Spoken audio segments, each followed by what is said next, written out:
donc notre avant-dernière intervention, mais pas la moindre, est Siddhartha Chatterjee, qui est Chief Data Officer du Club Med et qui parle avec JC Decaux, dont le nom a changé. C'est pour ça que je vais te laisser. Oui, bonjour à tous, très content, ravi d'être avec vous. Donc, j'ai dû parler avec François Xavier, qui est groupe CDO de JC Decaux, mais à cause des rêves, il ne pouvait pas venir. Donc, c'est Simon, je te laisserai présenter, qui le remplace. Enchanté, Simon Camuset, donc je suis directeur produit et partenariat chez JC Decaux. Donc, on n'a pas de slide, donc l'idée. Du coup, le sujet en fait qui nous a été confié, c'est le data, c'est un travail collaboratif. Donc, je suis content de partager ce sujet avec Simon qui gère tout ce qui est produit data. C'est un nouveau concept. C'est assez vaste, mais moi, je peux peut-être vous donner un petit peu de contexte autour de Club Med.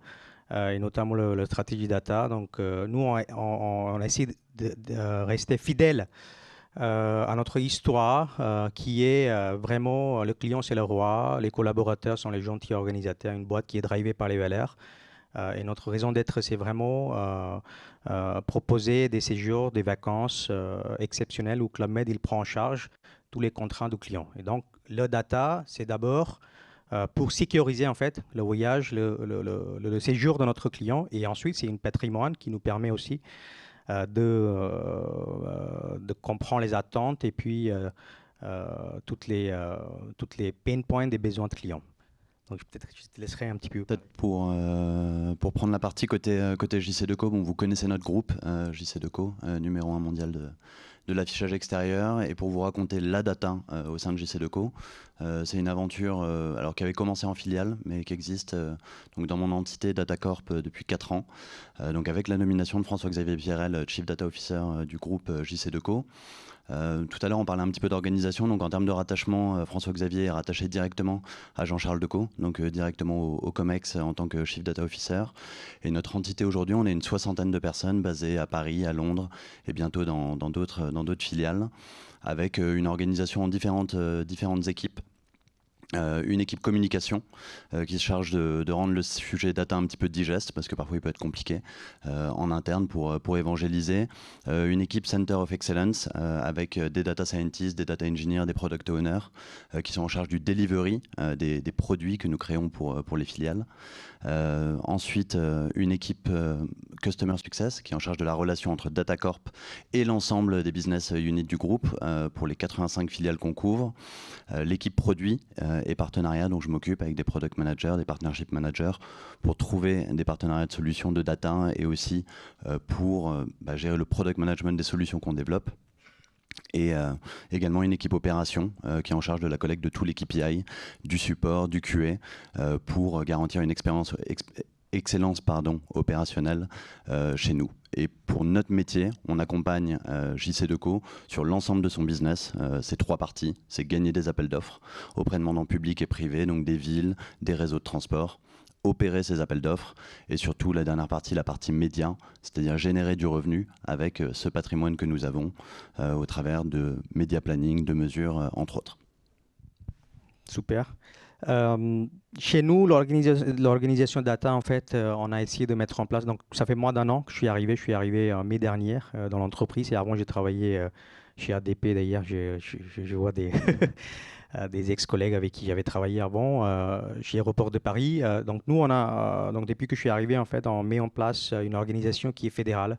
C'est-à-dire, on ne veut pas hyper centralisation. Donc, moi, j'ai une équipe centrale au sein d'une direction qui s'appelle Global Digital Marketing et Technologie, qui regroupe en fait ensemble des compétences qu'on a parlé tout à l'heure, soit marketing, digital, IT, etc.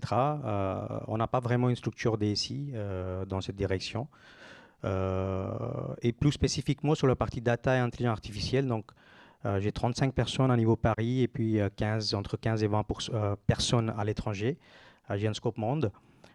Et au sein de ma direction, j'ai 4 pôles. Donc, une pôle qui gère tout ce qui est Data Factory, donc on a mis en place depuis 1 an en temps réel, qui capte 5 millions de points de données tous les jours. Et puis, on a un pôle qui gère tout ce qui est intelligence artificielle, donc notamment la modélisation des données, la création des algorithmes. J'ai un troisième pôle qui est appelé avant Business Intelligence, que j'ai renommé Self-Service et Data Ops, parce que cette pôle en fait devrait créer des outils qui donnent l'autonomie à des utilisateurs afin que les données aillent chercher des utilisateurs et que les utilisateurs ne cherchent pas des données dans multiples rapports. Et Data Ops, ça veut dire quoi en fait? Data Ops, comme cette équipe est vraiment côté front, il faut aussi qu'ils maîtrisent toute la chaîne de traitement et toutes les opérations autour de données pour justement garantir une qualité en fait sans faille. Et ensuite, j'ai un quatrième pôle qui n'existait pas. Et tout à l'heure, j'ai entendu dans les discours tout ce qui est autour de PO Data. Donc j'ai créé en fait une pôle qui s'appelle Product Management et Adoption, parce qu'on ne peut pas rester en fait très technique, où on crée des outils, on donne des utilisateurs, mais qui ne soient pas collés avec les besoins business, besoins des utilisateurs, et qu'il n'y a pas d'adoption derrière. Donc cette équipe, en fait, c'est une équipe des product managers, product owners, qui viennent des profils business, qui font vraiment en fait une orchestration de tous les pôles experts que je vous ai cités tout à l'heure, et ensuite qui suit aussi l'adoption. Donc ça, c'est côté central. Et ensuite, côté décentral, donc Club Med, globalement, on est présent dans 45 pays, donc on est organisé par les régions, Amérique, Europe, Afrique, Singapour, l'Asie et Chine. Et au sein de ces régions, en fait, on essaie de créer des notions de tout ce qui est data domain owner, c'est-à-dire des responsables, en fait, des données qui appartiennent à ces entités. Et ensuite qui travaillent en étroite avec les équipes centrales. Donc, d'ici demain, l'idée, en fait, c'est qu'une direction centrale data soit vraiment un facilitateur pour permettre les données diffusées partout dans l'entreprise et que les directions ou des régions, en fait, soient en mesure de pouvoir créer leurs propres cas d'usage et des produits. Sur ce côté similaire de relation avec les filiales, comme je vous disais, on est dans 85 pays dans le monde. On travaille aujourd'hui avec une cinquantaine de filiales en direct. Et on a, de manière similaire, en fait, créé un réseau de data stewards, donc comme les équipes Pernod Ricard. En fait, c'est hyper important parce que ça va très vite de créer du bruit quand on travaille avec les filiales. Donc, quand on travaille avec JC2Co UK, ça va très vite d'aller parler avec une personne de la DSI, une personne de l'IT, une personne des équipes commerciales.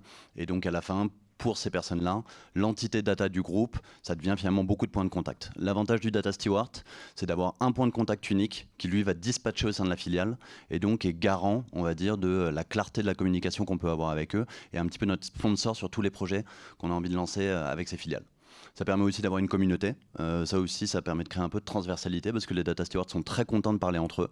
Donc tous les ans, on organise un data steward summit où ils peuvent se retrouver, ils peuvent partager un petit peu les best practices qu'ils peuvent avoir dans les différents pays. Donc on essaie toujours en fait d'avoir cette approche qu'on appelle chez nous glocale, c'est-à-dire de dire on a une organisation globale autour de la data, mais en fait la manière dont ça s'opère, c'est autour du local et autour des business units, parce qu'on a un groupe qui est aujourd'hui très satellitaire, très décentralisé, où les filiales ont beaucoup d'autonomie, ce qui est d'ailleurs une très bonne chose, parce que ça rend, on va dire, le cadre de travail pour les filiales très agréable.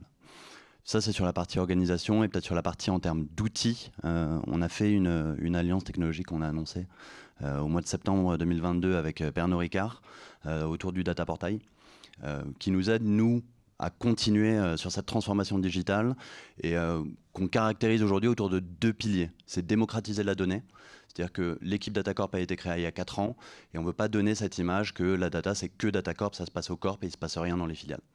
Donc cet outil, le Data Portail, ça permet de démocratiser la donnée, de faire en sorte que les gens puissent se l'approprier, puissent administrer leurs données, créer des dashboards, la rendre disponible et développer plein de cas d'usage grâce à cet outil. Et aussi décentralisé, c'est-à-dire qu'ils ont leur administration, ils travaillent avec leurs IT locales et ils peuvent avoir cet outil où ils peuvent développer des cas en local. Donc avoir les 2 approches, globales avec DataCorp et locales avec les équipes marketing et insight qui travaillent sur nos solutions. Et je rebondis en fait. Pareil, en fait, nous, on est aussi local, on utilise le mot local pour Club Med avec des pays en fait qui sont en forte autonomie. Et je rebondis aussi sur ton point, tout ce qui est communauté. Et comme le sujet, c'est un travail, voilà, data, c'est un travail collaboratif. Donc, je ne peux pas insister en fait sur la nécessité justement de en permanence communiquer avec une communauté. Il faut surtout que ces communautés soient hybrides avec des profils assez divers, pas que des profils pure digital ou technique. Chez nous, on a des équipes sales, on a des équipes marketing, après on a des équipes dans les villages, des chefs des villages et puis les équipes des chefs des villages. Après, il ne faut pas avoir trop de personnes non plus en fait d'un coup dans une communauté parce que ça ne permet pas assez cadrer en fait les messages. Il faut appuyer, en fait, il faut le grandir petit à petit. Et il faut être beaucoup d'acculturation, notamment maintenant avec tous les développements dans l'intelligence artificielle, tout ce qui est OpenAI, les large language models, ChatGPT, etc. Donc ça a créé beaucoup de curiosité et c'est très important en fait dès départ d'être très pédagogique en fait sur ces sujets. Nous on a 23 000 salariés au travers le monde. Donc après j'appuie aussi sur les outils en fait existants dans l'entreprise comme les outils de réseaux sociaux comme Workplace et puis Teams. Allô? Oui. On On commence à va... dépasser? Oui. Tu voulais que je parle 3 mots sur souveraineté, c'est ça? Oui, en fait, D'accord, ok. pour finir, parler de... Parce que quand j'ai quelqu'un que je connais bien qui traite de ces sujets de souveraineté numérique, il m'a dit, parle-en à Siddhartha, il fait beaucoup trop confiance à des acteurs américains.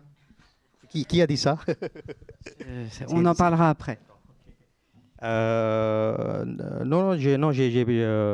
rien contre les Américains ni les Anglais ou les Asiatiques. Le sujet souveraineté, c'est un sujet important, comme dans tous les métiers, y compris dans la data. Mais en même temps, on vit dans un monde qui est mondial, globaliste. Et du coup, je pense que le pragmatisme, en fait, c'est très, très important. Et pour moi, souveraineté, c'est quoi? Souveraineté, c'est vraiment la maîtrise. Donc, et vis-à-vis les data, nous, on est obligé, en fait, de garder ces données dans les outils qui soient à la fois très, très performants et qui soient aussi user-friendly.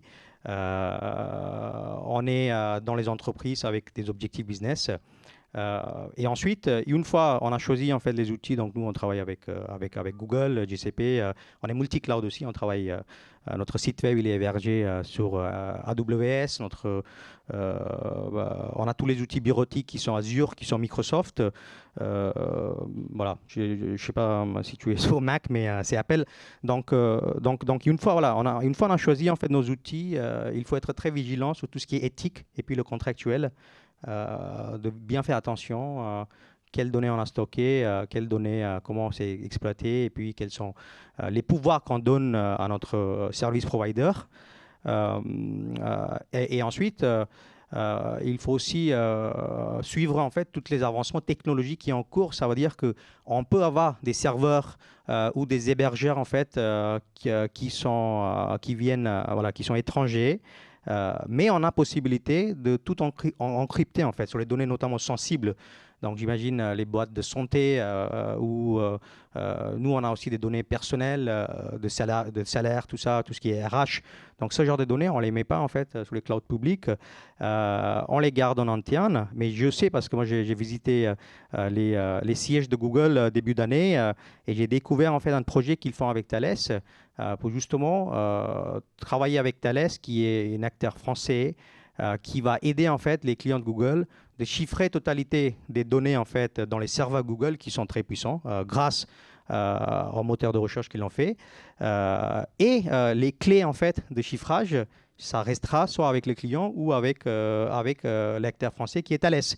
Donc il y a quand même des solutions en fait qui permettent d'augmenter le niveau de maîtrise et contrôle sur ces informations qui sont les patrimoines des entreprises. Merci beaucoup, on peut les applaudir. Quelqu'un a pris la petite télécommande et on en a besoin pour Sébastien Humbert. Ah voilà, merci beaucoup.